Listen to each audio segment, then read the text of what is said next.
क्या मन मौजी बेफिक्रे थे, क्या मन मौजी बेफिक्रे थे, मौत पे अपनी हंसते थे। दिल में वतन को रखने वाले सर पे कफन भी रखते थे। हम जो तिरंगा लहराएंगे हिचकी बन के याद आए। कैसे हो मेरा भैया? मैं ठीक हूँ बहन, आप कैसे हो? आपका जन्मदिन तो आता जाता रहता है, लेकिन आज 23 मार्च है और इस दिन को हम सब कैसे भूल सकते हैं। कितना भयानक था, कितनी भयानक वो रात थी जब अंग्रेजों ने आप सबको हमसे छीन लिया। आप, सुखदेव, राजगुरु और आपकी पूरी टीम, आप तीनों के लिए कितना तड़प रही थी।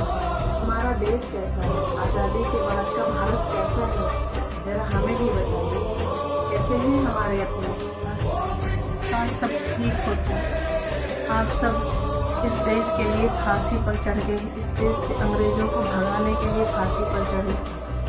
लेकिन और उस वक्त जनता में आक्रोश भी पैदा हुआ, बाद में हमारा देश आज़ाद भी हुआ।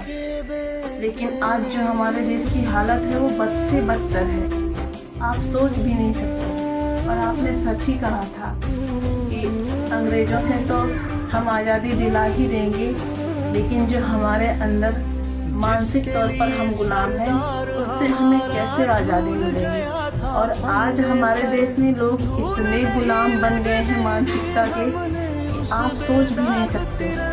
धर्म के नाम पर लड़ रहे हैं सब आपस में, जाति के नाम पर लड़ रहे हैं, और इसे कैसे खत्म किया जाए समझ ही नहीं आता। जो भाई लोग आपस में एक हुआ करते थे, हिंदू मुस्लिम सब एक थे भारत की आज़ादी के लिए, भारत को आज़ाद कराने के लिए, आज वो आपस में धर्म के नाम पर लड़ रहे हैं। क्या तो क्या कर रहे हैं हमारे देश के युवा? क्यों नहीं जागरूक कर रहे हैं लोगों को? क्यों नहीं जनता को शिक्षित कर रहे हैं? क्यों नहीं सवाल उठाते? क्यों नहीं जुर्म के खिलाफ लड़ते? और क्या हमारी कुर्बानी ऐसे ही व्यर्थ चली जाएगी? मैं, सुखदेव, राजगुरु क्यों हंसते हंसते फांसी पर चढ़ गए? हमारी पूरी टीम ने भूख हड़ताल सब कुछ किया जेल के अंदर, और आप सब लोग कह रहे हैं कि हमारे देश में खुशियाँ ही नहीं है, खुशहाल ही नहीं है हमारा देश। भगत ये ऐसी बात नहीं है कि आज के ज़माने में कोई सच अपने देश में नहीं बोलता। बहुत सारे लोग हैं सच बोलने वाले, जो सच के लिए लड़ते हैं, आवाज़ उठाते हैं, भ्रष्टाचार के खिलाफ आवाज़ उठाते हैं। लेकिन मीडिया रिपोर्ट्स के मुताबिक जब कोई भ्रष्टाचार के खिलाफ या नाइंसाफ़ी के खिलाफ आवाज़ उठाता है तो उस पर दबाव बनाया जाता है, उसके परिवार पर दबाव बनाया जाता है, उन्हें डराया जाता है, धमकाया जाता है, और वो जब ये सब होने के बाद भी नहीं मानते तो उनको खत्म कर दिया जा रहा है, जेल में डाला जा रहा है, और जेल के अंदर षड्यंत्र करके मार दिया जा रहा है। ये सब हो रहा है अब अपने देश में।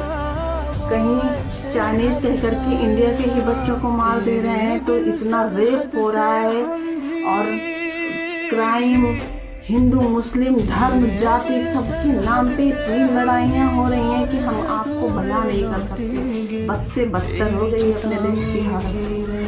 पर क्या सच में आज़ादी का मतलब समझते हो?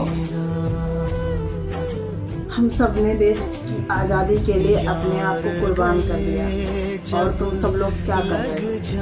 इस पहले ही या खुद का फायदा, उनके लिए फांसी पर चढ़ गए। लेकिन आज आप सब लोग किन बुराइयों से लड़ रहे हैं बताइए हमें, मैं भी जानूं। आज स्मार्टफोन्स हैं, पर क्या तुम्हारे पास सच की ताकत है?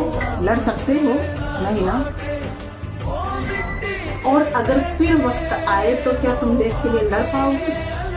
हो पाएगा तुम सबसे? आपने जो सवाल पूछे उसका जवाब देना आसान नहीं है। हम लड़ते तो हैं, पर दुश्मनों से कम और अपनों से ज़्यादा।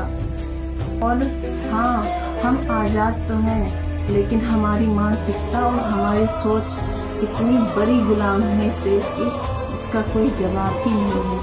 हम चलते हैं, अकेले नहीं, भीड़ के साथ चलना सीख गए हैं, इसलिए हमें हिम्मत ही नहीं होती। और शायद यही कारण है कि आज भी हम गुलाम ही बने हैं। देशभक्ति बस इंटरनेट की दुनिया तक ही रह गई है। सब मोबाइल पे स्टेटस लगा देते हैं और पोस्ट डाल देते हैं। बस इतनी ही रह गई है हमारी देशभक्ति कि आज के युवा मोबाइल पर ज़्यादा ध्यान दे रहे हैं और देश में क्या चल रहा है वो देखते भी हैं, लेकिन बोलना नहीं आता, नहीं बोलना, सबको बुरा लगता है। लेकिन सब लोग ऐसे नहीं हैं, कुछ लोग हैं जो गलत के खिलाफ लड़ते हैं, सच बोलते हैं। मैं वादा करती हूँ कि मैं सच के लिए लड़ूंगी, अपनी एक अलग पहचान बनाऊंगी और आपकी कुर्बानी व्यर्थ नहीं जाने दूंगी। आप सब ने जो अपने आप को इस देश के लिए कुर्बान किया उसे कभी व्यर्थ नहीं जाने देंगे, सच के लिए लड़ेंगे, आई प्रॉमिस यू। तो हम सब एकजुट होते हैं और कहते हैं इंकलाब जिंदाबाद, इंकलाब जिंदाबाद, अब जिंदाबाद, इंकलाब जिंदाबाद। वंदे मातरम, वंदे मातरम, जय हिंद, जय भारत।